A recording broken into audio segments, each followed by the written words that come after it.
Inilah salah satu orang kepercayaan Himmler, tokoh Nazi paling berpengaruh dan berperan dalam sejumlah peristiwa penting sebelum dan selama Perang Dunia Kedua.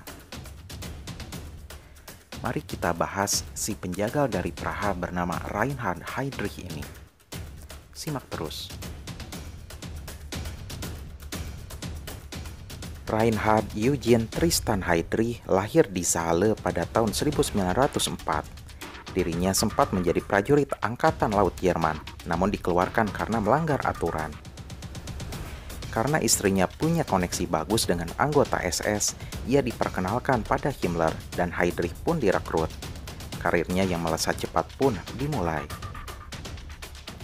Ia membentuk Sicherheitsdienst atau SD dan memimpin kantor utama keamanan Reich atau RSHA yang membawahi Gestapo, SD, serta Kripo.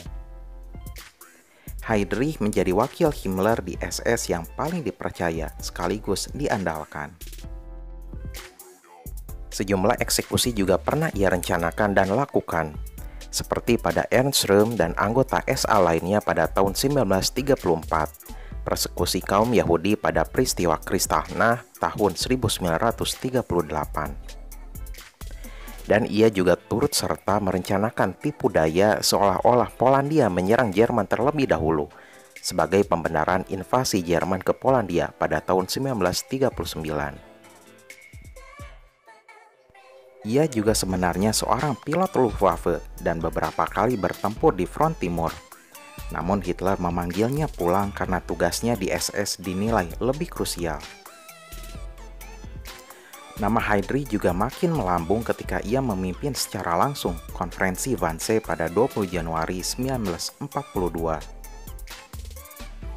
Seperti yang telah dibahas di vlog tentang konferensi tersebut, pertemuan di Wannsee ini membahas koordinasi antar lembaga dalam pendeportasian serta pemusnahan kaum Yahudi yang juga disebut dengan Final Solution. Dengan diselenggarakannya pertemuan tersebut makin menahbiskan dirinya sebagai salah satu tokoh besar sekaligus kejam dalam sejarah Third Reich. Namun salah satu kecerobohan atau kebodohan Heydrich adalah ia selalu kemana-mana menggunakan mobil terbuka dengan pengawalan yang minim bahkan di daerah rawan sekalipun.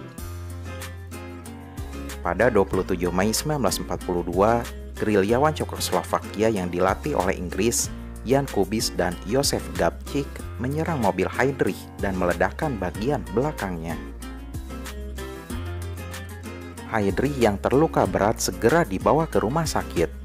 Walau kondisinya sempat membaik, namun pada 3 Juni ia koma dan dinyatakan meninggal sehari kemudian. Ia dimakamkan dengan penuh penghormatan. Hitler memberikannya sejumlah penghargaan dan merasa sangat kehilangan, dan begitu pun juga dengan Himmler.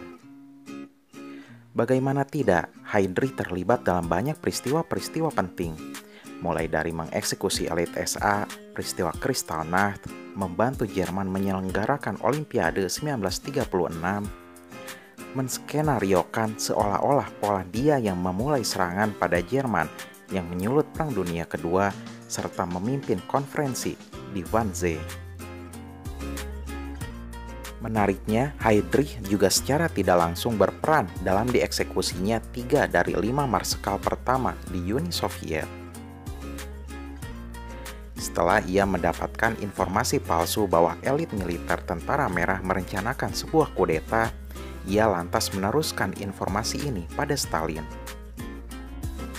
Tujuan Heydrich sebenarnya sederhana, yaitu melumpuhkan kepemimpinan Tentara Merah, terutama Marsekal Tukhachevsky yang dinilai paling cerdas. Stalin yang sebenarnya dalang dari semua rencana ini senang-senang saja mendapatkan informasi dari Heydrich ini. Ia menggunakannya sebagai pembenaran untuk menyingkirkan perwira-perwira Soviet tersebut. Itulah sekelumit sepak terjang dari Reinhard Heydrich, si raja tega atau si tukang jagal dari Praha ini.